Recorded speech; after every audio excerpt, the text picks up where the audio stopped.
सभी विद्यार्थियों को मेरा नमस्कार। आज की हिंदी कक्षा में हम पढ़ेंगे काव्य खंड से बच्चे काम पर जा रहे, कक्षा 9 क्षितिज भाग 1। इसके लिए सबसे पहले हम पढ़ेंगे कवि परिचय। बच्चे काम पर जा रहे पाठ के कवि हैं राजेश जोशी। कवि राजेश जोशी का जन्म सन 1946 में मध्य प्रदेश के नरसिंहगढ़ जिले में हुआ। उन्होंने शिक्षा पूरी करने के बाद पत्रकारिता शुरू की और कुछ सालों तक अध्यापन किया। राजेश जोशी ने कविताओं के अलावा कहानियाँ, नाटक, लेख और टिप्पणियाँ भी लिखीं। साथ ही उन्होंने कुछ नाट्य रूपांतर भी किए हैं। कुछ लघु फिल्मों के लिए पटकथा लेखन का कार्य भी किया। उन्होंने भर्तृहरि की कविताओं की अनुरचना, भूमिका कल्पतरु यह भी एवं मायाकोव्स्की की कविताओं का अनुवाद पतनून पहिना बादल नाम से किया।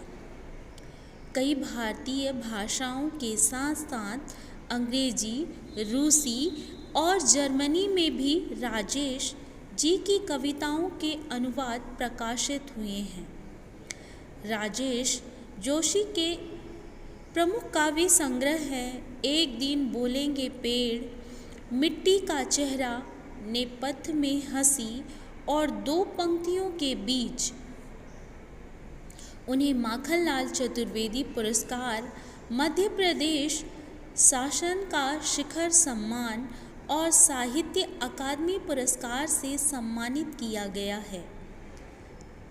राजेश जोशी की कविताएं गहरे सामाजिक अभिप्राय वाली होती हैं। वे जीवन के संकट में भी गहरी आस्था को उभारती हैं। उनकी कविताओं में स्थानीय बोली बानी, मिजाज और मौसम सभी कुछ व्याप्त है। उनके काव्यलोक में आत्मीयता और लयात्मकता है तथा मनुष्य को बचाए रखने का एक निरंतर संघर्ष भी। दुनिया के नष्ट होने का खतरा राजेश जोशी को जितना प्रबल दिखाई देता है, उतना ही वे जीवन की संभावनाओं की खोज के लिए बेचैन दिखाई देते हैं। यहाँ पर भी जो कविता प्रस्तुत की गई है, वहाँ भी मनुष्यता नष्ट होने वाली है, क्योंकि बच्चे ही हमारे देश का भविष्य है और यदि बच्चे काम पर लगे रहेंगे तो उनका भविष्य नष्ट हो जाएगा।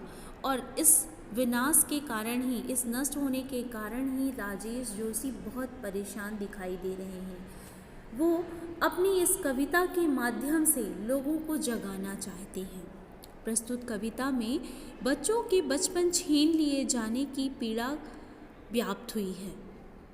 कवि ने उस सामाजिक आर्थिक विडंबना की ओर इशारा किया है जिसमें कुछ बच्चे खेल, शिक्षा और जीवन की उमंग से वंचित हो गए हैं। उन बच्चों को वो सामने लाना चाहते हैं और चाहते हैं कि समाज में उन गरीब मजदूर बच्चों पर भी ध्यान दिया जाए ताकि उनका भविष्य भी सजे और संवरे। आइए हम सबसे पहले इस कविता को पढ़कर इसके कठिन शब्दार्थ जानते हैं, इसके बाद भावार्थ समझेंगे। कोहरे से ढकी सड़क पर बच्चे काम पर जा रहे हैं सुबह सुबह। बच्चे काम पर जा रहे हैं, हमारे समय की सबसे भयानक पंक्ति है यह। भयानक है इसे विवरण की तरह लिखा जाना चाहिए इसे सवाल की तरह। काम पर क्यों जा रहे हैं बच्चे? क्या अंतरिक्ष में गिर गई है सारी गेंदें? क्या दीमकों ने खा लिया है सारी रंग बिरंगी किताबों को? क्या काले पहाड़ के नीचे दब गए हैं सारे खिलौने? क्या किसी भूकंप में ढह गई हैं सारे मदरसों की इमारतें? क्या सारे पहाड़, क्या सारे मैदान, सारे बगीचे और घरों के आंगन खत्म हो गए हैं एकाएक? तो फिर बचा ही क्या है इस दुनिया में।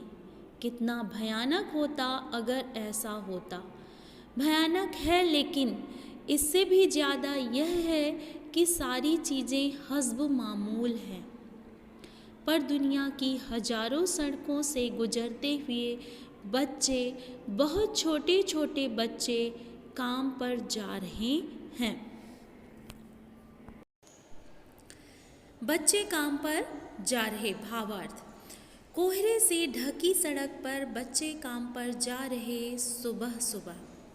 प्रस्तुत पंक्तियों में कवि राजेश जोशी जी ने हमारे समाज में चल रही बाल मजदूरी की समस्या को दिखाया है और हमारा ध्यान इस समस्या की ओर आकर्षित करने की कोशिश की है। कवि ने कविता की प्रथम पंक्तियों में ही लिखा है कि बहुत ही ठंड का मौसम है और सुबह सुबह का वक्त है। चारों तरफ कोहरा छाया हुआ है, सड़कें भी कोहरे से ढकी हुई हैं, परंतु इतनी ठंड में भी छोटे छोटे बच्चे कोहरे से ढकी सड़क पे चलते हुए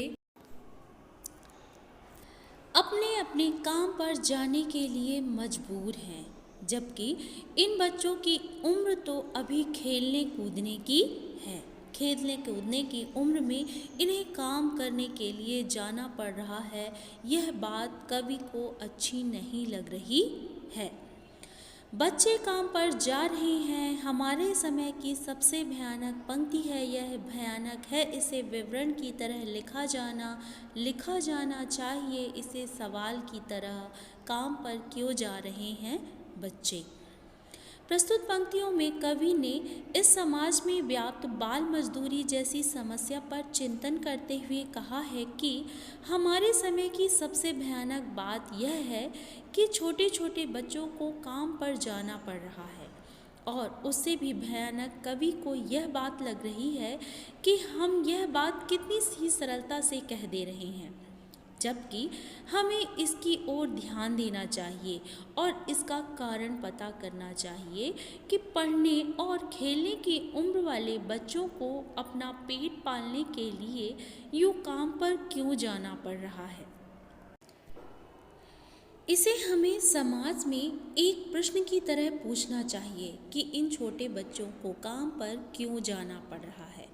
निश्चित बात है, विवरण अर्थात यदि हम कोई बात सरलता से साधारण रूप से पूछेंगे तो वो उस पर ध्यान नहीं देगा, और यदि हम उससे प्रश्न करेंगे तो निश्चित रूप से वह उसका कारण जानने की कोशिश करेगा। इसीलिए कवि इस बात को सवाल के रूप में रखना चाहता है ताकि लोग उसका कारण ढूंढें, उन्हें पता लगाएं कि इन गरीब बच्चों को क्यों जाना पड़ रहा है। निश्चित रूप से उनके माँ बाप के पास पैसे नहीं होंगे, वो अपना पेट नहीं पाल पा रहे होंगे, इसीलिए अपने बच्चों को मजबूरन काम पर भेज रहे हैं, और यह बात हमारे समाज के लिए अच्छी नहीं है।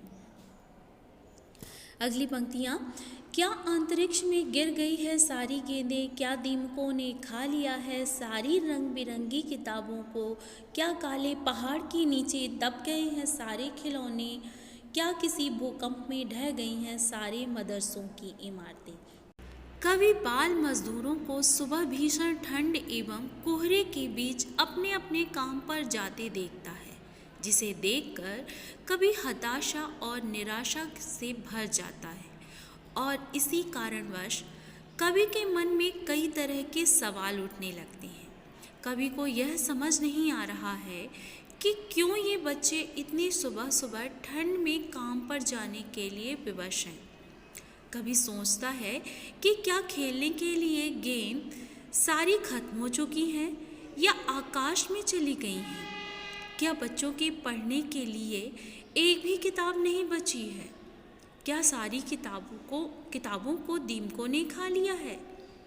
क्या बाकी सारे खिलौने कहीं किसी काले पहाड़ के नीचे छुपा दिए गए हैं, जो अब इन बच्चों के लिए कुछ नहीं बचा। क्या इन बच्चों को पढ़ने वाले मदरसे एवं विद्यालय टूट चुके हैं, जो ये बच्चे पढ़ाई एवं खेल कूद को छोड़कर काम पर जा रहे हैं। अब यहाँ मदरसों से तात्पर्य है विद्यालय से, कि बच्चे खेलने कूदने, गेंदों से खेलें, किताबों को पढ़ें, वो सारी चीज़ें इनके लिए उपलब्ध नहीं हो पा रही हैं, तो उन्हें लगता है कि ये सारी चीज़ें अचानक से गायब हो गई हैं। ना तो वो खेल रहे हैं, ना पढ़ रहे हैं, ना विद्यालय जा रहे हैं, तो ये सारी चीज़ें अचानक से गायब कहाँ हो गई हैं। जो खेलने कूदने की उम्र में, पढ़ने लिखने की उम्र में इन्हें बाल मजदूरी करना पड़ रहा है, जो कि हमारे देश के लिए उचित नहीं है। अगला पद, क्या सारे मैदान, सारे बगीचे और घरों के आंगन खत्म हो गए हैं एकाएक। कवि कहता है, क्या बच्चों के खेलने की सारी जगह खत्म हो चुकी हैं? क्या सारे मैदान जहाँ बच्चे खेलते थे, सारे बगीचे जहाँ बच्चे टहला करते थे एवं सारे घरों के आंगन खत्म हो चुके हैं अचानक ही, जो इन बच्चों के पास अब कुछ नहीं बचा है। इसीलिए ये बच्चे सुबह सुबह काम पर जा रहे हैं, जो कि कवि को बिल्कुल भी पसंद नहीं है, बिल्कुल भी उन्हें अच्छा नहीं लग रहा है। अगला पद, तो फिर बचा ही क्या है इस दुनिया में। कितना भयानक होता अगर ऐसा होता। भयानक है, लेकिन इससे भी ज़्यादा यह कि सारी चीज़ें हस्ब मामूल हैं। हस्ब मामूल का मतलब होता है ज्यों का त्यों उसी तरह उपस्थित होना।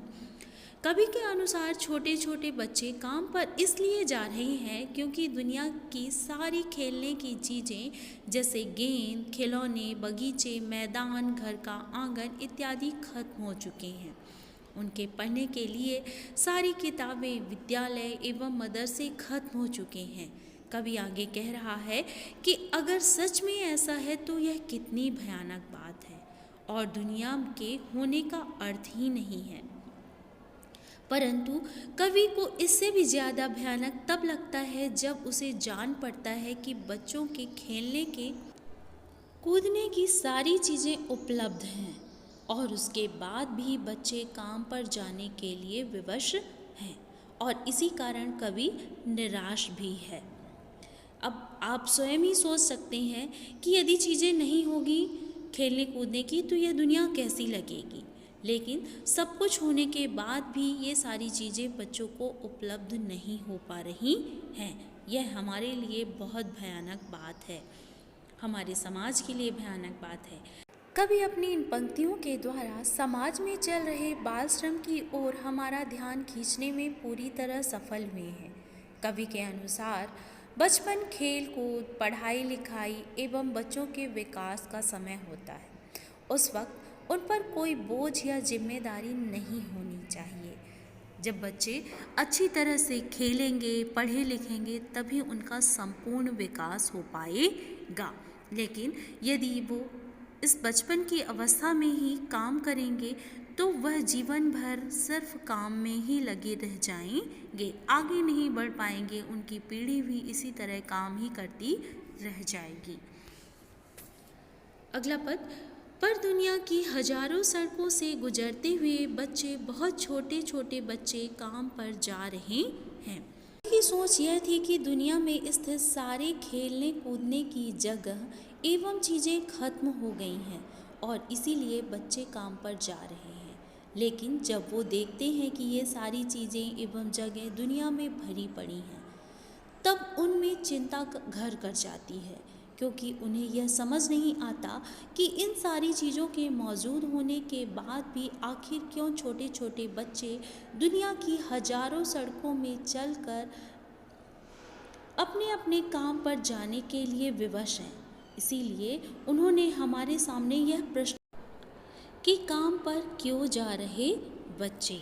लेखक चाहता है कि हम इस प्रश्न का उत्तर ढूंढें, इसका हल खोजने का प्रयास करें, ताकि दुनिया के किसी भी बच्चे का भविष्य बर्बाद ना हो। वो सभी बच्चे खेलें, कूदें, पढ़ें, लिखें, अपना संपूर्ण विकास करें, ताकि हमारे देश का, समाज का विकास हो। आज के लिए बस इतना ही। धन्यवाद।